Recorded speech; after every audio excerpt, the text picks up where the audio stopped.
All right, so that's what I like to see. Good morning, good afternoon, wherever you are. I hope your Monday is off to a great start. And so I may start doing these live talks at 11 on Mondays. But I wanted to pop in, you guys. Today is Heart to Heart Monday. Today is July 25th, 2022.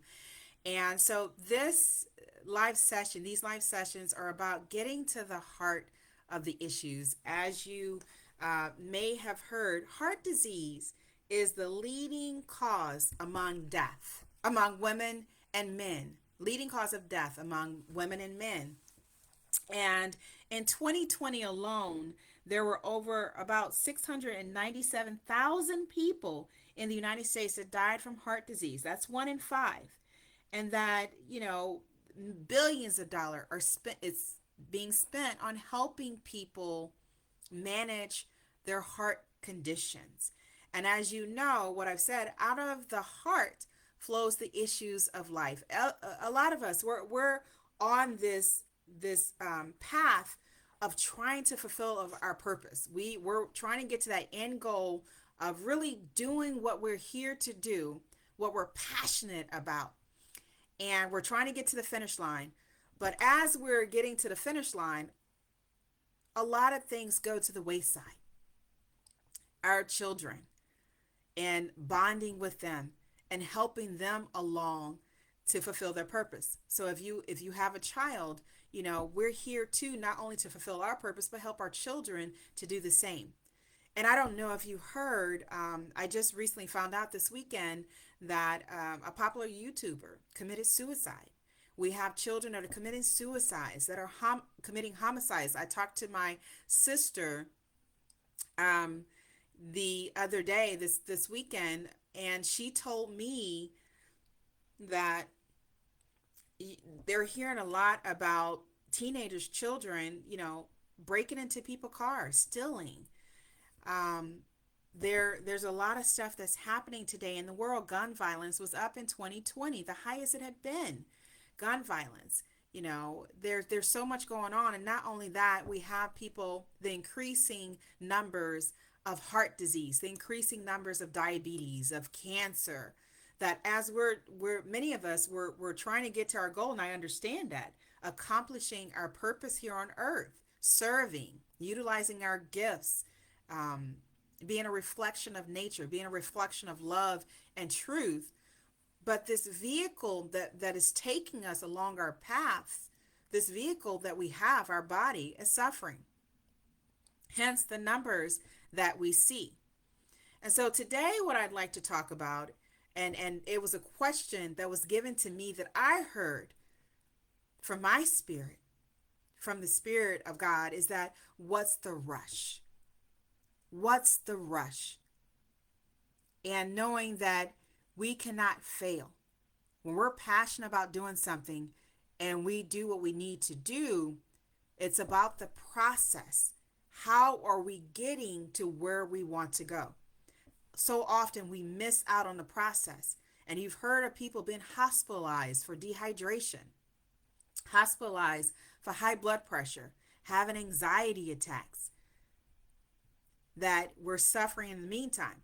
So my question to you, as you break this cycle of pain, when I talk about the cycle of pain, I'm not talking about just physical pain. I'm talking about the pain of not seeing our bodies as worthy, the pain of not taking care of ourselves, because we can pass on that to our children as they see us live in our lives.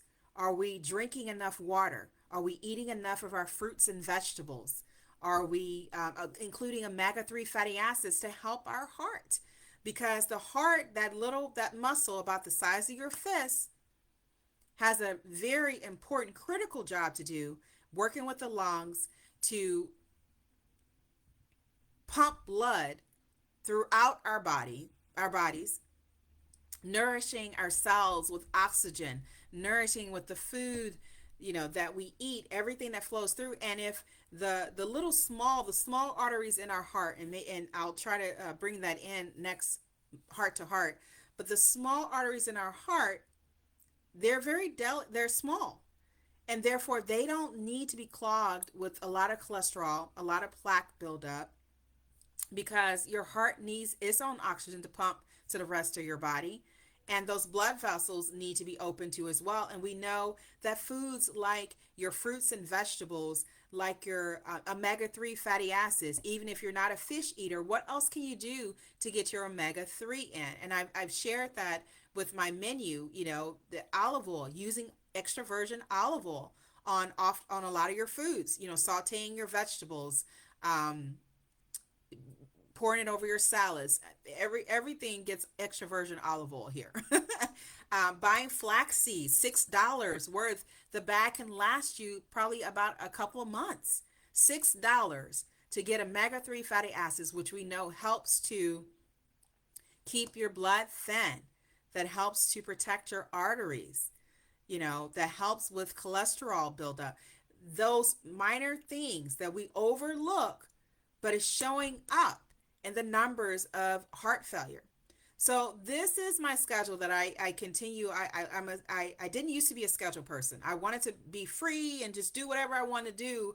But as you know, fulfilling our purpose takes intention, right? Your intent, you make sure that you have a plan to tell people about your business. You're holding live Facebook sessions. You're doing all this work for getting to that goal. But where is your intention when it comes to taking care of your body? Where is your intention when it comes to helping your children to develop those healthy habits, so they can take care of their bodies too, and really enjoy the fruits of their labor? So what I have found out, you guys, as a mother, and you may have found out too, that it's so important to have some type of plan. That is so important to have a plan about what we're going to do. And so the thing is that I have, for Monday, Tuesday, Wednesday, Thursday, Friday, Saturday, and Sunday, what I would like to accomplish, giving everything that I'm doing. And so again, Mondays, and here we go. I'm messing with my, I use my pointer. For instance, Monday is like that garden day. My kids have their chores to do. So the first part of it, you'll see chores, home maintenance. I don't like to use chores. I like to say home maintenance instead. How are we as a family? And that's one of the things that can stress mothers out, can stress families out, is that who's doing what. And if we know what people are doing on certain days, if we delegate, right, delegate tasks that we all can work together, then no one is burdened. It's no longer the woman needs to do everything, right? Because the children are going to eventually grow up and have that mindset that the woman is the one that does everything, instead of having that mindset that no, we work together as a family to make sure no one is burdened, and that everyone has responsibility and accountability at home. We're talking about the next line, home maintenance issues again. Nutrition. What days have you designated for omega-3? For us, Mondays and Fridays are my omega-3 days. And so as you can see, Monday and Friday, I really focus on heart healthy. Now, I also too will get my green vegetables in. If you haven't seen the video about my meal planning, I will get my green vegetables in. And so I encourage green vegetables every meal. I fix spinach. I've fixed kale chips. I've fixed soft spinach and crunchy spinach. I will fix cream spinach.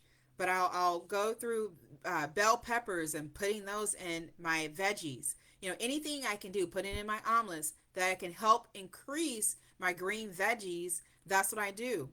And then there was a doctor, I was going to look up its name, but Thomas, there was a doctor that said that he believed that many of the diseases, issues we have is because of the buildup of toxins. Well, guess what? Your green vegetables help to cleanse your body. I'm reading a book about Maya Angelou, and how Maya had a condition, and her mother, the thing her mother told her was, I'm going to fix you basically some green vegetables, and her condition cleared up. Green vegetables are known to be purifying. And so you've heard about toxic people having detox diets, and what you hear, greens. Well, you don't have to just do smoothies. Hey, what about incorporating green vegetables in your meals? Broccoli, anything that you can do to help get your system working. Guess what? When you're including green vegetables, you're including fiber. Fiber is one of the missing nutrients that we have in American diet. We're supposed to get anywhere from 25 to 35 roughly um, amount of fiber in our diet, grams of fiber in our diet. And so many people are missing that. And so Mondays and Fridays, back to omega 3. So I'll fix salmon. I'll fix, and that's usually it's salmon and rice, making sure we get that, or some other fish. Tuesdays is my salad day, where I get salad. Tuesday and Thursdays, I get the salads in, where you can lace it, put anything and everything in a salad. Your flax seeds, if you're not a fish lover, there are other ways to get omega-3 in your meal plans. One way is using extra virgin olive oil, that I will put that in anything and everything. Saute my vegetables. I'll put it in my rice, brown rice. I'll put it over my salads. How else can you get your omega-3? It's not always fish. Are you up to taking supplements? I'm not a pill person. I'd rather get the foods from nature, right? That can help me take care of my body, which is from nature. And so salad days, Tuesday, Thursdays. All American is Wednesday, where we put a little pizzazz in there. I may do Wednesday burgers. I also too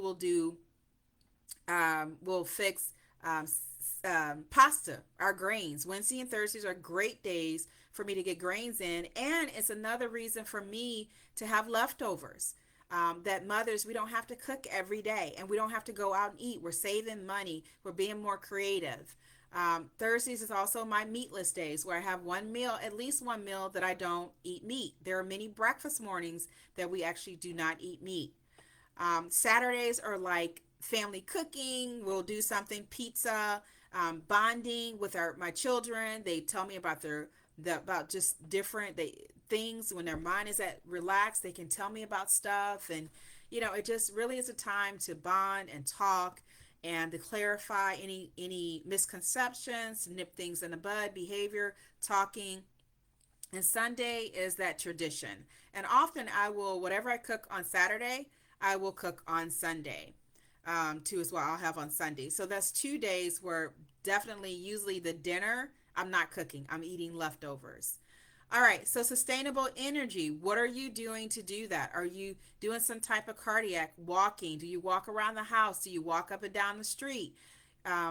Walking is one of the best exercises, you guys, even for arthritis. One of the best ways, lifestyle modifications, that you can decrease your risk for health conditions. It helps with weight. It helps with blood circulation. It helps with being out in nature and really bonding with nature. If you can get out there and walk, what are you doing to help with your mind?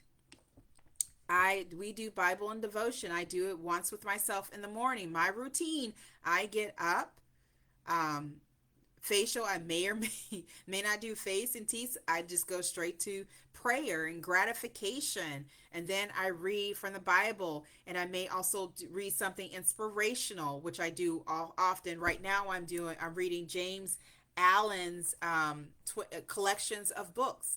And so I'm on the part where he has daily concepts, things that you can meditate on.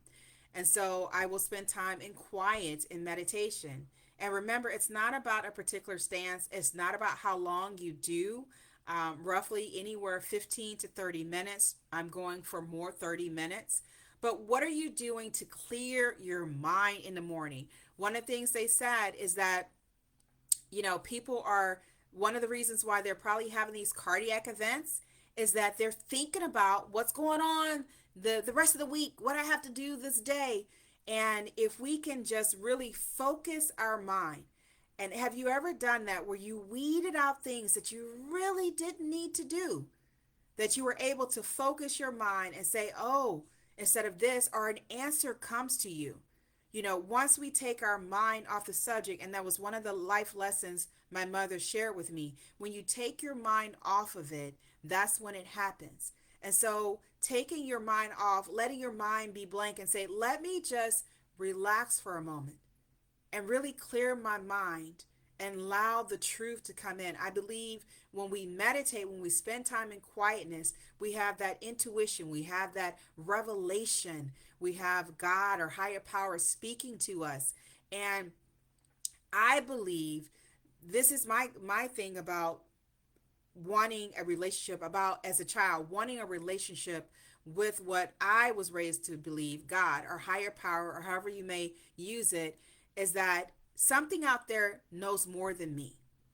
Something created the universe, allows the planets to rotate in space. Like, when you think about the earth, is just kind of sitting there, you know, and you think about the planet and you think about the water separated from the land, something that is so powerful knows what's going to happen to me, knows my life, knows how it's going to unfold. So as a child, I spent time trying to listen to this voice. And that's how I know without a doubt avoided many potholes that many people can get into when they have family members that have illnesses, instead of believing that you're going to have it, instead of being raised, being in an environment where there was abuse, domestic violence, undergoing abuse myself. And so I believe it was because I listened to this inner voice that helped guided my path. And I think that can be very helpful for us as we move throughout life. So what are you doing in the morning? How are you clearing your mind? How are you letting infinite intelligence get into your mind to become one, to unite with it? And then whatever you're doing, using powerful adjectives along with that. For me, powerful, profound, clear, concise, beautiful writing. Do you have a set time when you do that? If you're working 8 hours a day, how can you maximize your time efficiently to incorporate the things that you love to do? Cardiac, how are you including the walking? So these are just some ideas that I have in regards to my schedule. So basically coming up, what am I doing? What is my overall goal? What am I here to do? Whatever you feel like you are here to do, whatever your love or passion about, should be on your agenda, and hopefully every day. So many people are just, and I know about it, you go to work, you get ready, you go to work, you don't pray or you don't meditate, you're passing people by in your family. Okay, kids, if you have kids, okay, go, bye, bye. You go to work, you do your work, you come home, you're trying to rush to fix your meals, or you grab something from a restaurant, maybe unhealthy, healthy, whether you're increasing your risk for heart disease. It's convenient, but what is it doing to your health? And then you barely speak with your children. You can't, you may or may not have time to help them with their exercise, their homework, and then you repeat everything all over again. So it becomes this thing that you're doing, just this routine, but you're feeling unfulfilled. You're feeling like you're helping someone else to be successful, and you feel like you're not getting joy in there. And that's what we're talking about, heart disease. We're talking about where people are dying earlier. There have been people who died in their 40s, of heart related issues, and they were fit.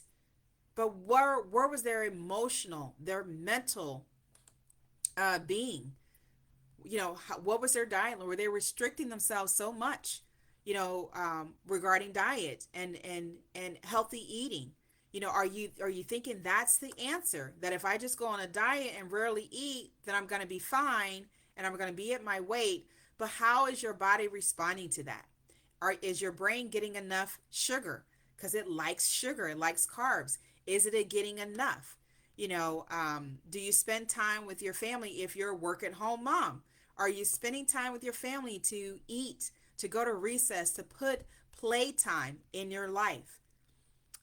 Do you give your kids an opportunity to bond with other children free time, where I use that time to, guess what? To do the things that I love to as well. Do you have time that you have the meals? Are you doing prepping for the meals ahead of time? Do you use the weekends? I would encourage my clients to do at least 2 hours on a Saturday. Cut up veggies, put them in snack bags, have them for your children as well as yourself. How are you maximizing your time efficiently so that you can not only do what you love, but take care of your body in the process as well? Are you spending time with your children to help them with homework? Do they feel that they are valued? Do they feel like they can approach you? You know, when we talk about abuse and child sexual abuse, do they feel like they can approach you? You know, or are you, every time you come home, you're like, oh, I can't do that now. I can't do that now.